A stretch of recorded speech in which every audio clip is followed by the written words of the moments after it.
Dernière retouche maquillage pour Natalia.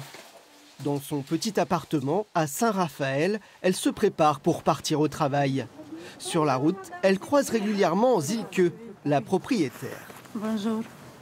Tu vas au travail? Travail. Tu vas travailler? Travail. Aujourd'hui? Aujourd'hui. Et demain aussi? Oui.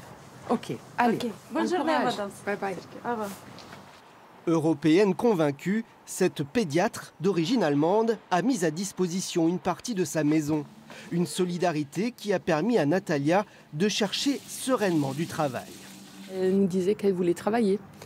Donc finalement, pendant toute une matinée, j'ai fait du porte-à-porte à Fréjus et à Saint-Raphaël dans les restaurants parce qu'elle avait des idées déjà très précises sur ce qu'elle pouvait faire sans parler finalement le français. Elle m'a dit femme de chambre ou travailler dans une cuisine dans un restaurant. Et ça a payé. Natalia a trouvé un emploi dans un restaurant de Fréjus.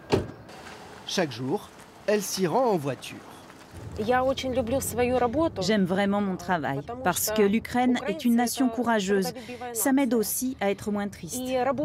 Je vais travailler avec beaucoup de plaisir car il y a une très bonne équipe là-bas.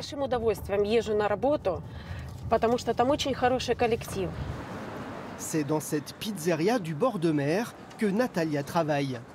Elle y retrouve son équipe pour manger avant le service.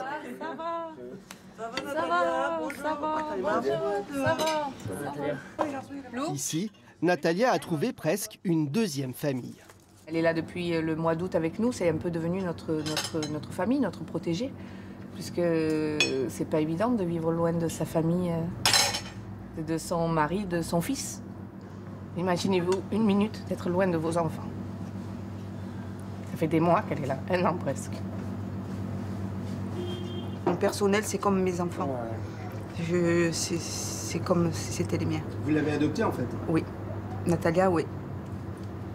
J'ai adopté de suite, j'ai vu que c'était une bonne personne. En Ukraine, Natalia avait une petite entreprise de meubles. Elle a tout quitté pour devenir serveuse ici. Son fils de 24 ans et son mari sont restés sur place. Alors sur son téléphone, elle suit en temps réel les alertes à la bombe. Maintenant,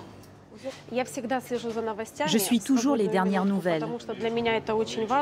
C'est très important pour moi car mon mari et mon fils sont toujours en Ukraine. Je suis toujours très inquiète. Malgré ce contexte compliqué, Natalia a forgé l'admiration de tout le restaurant.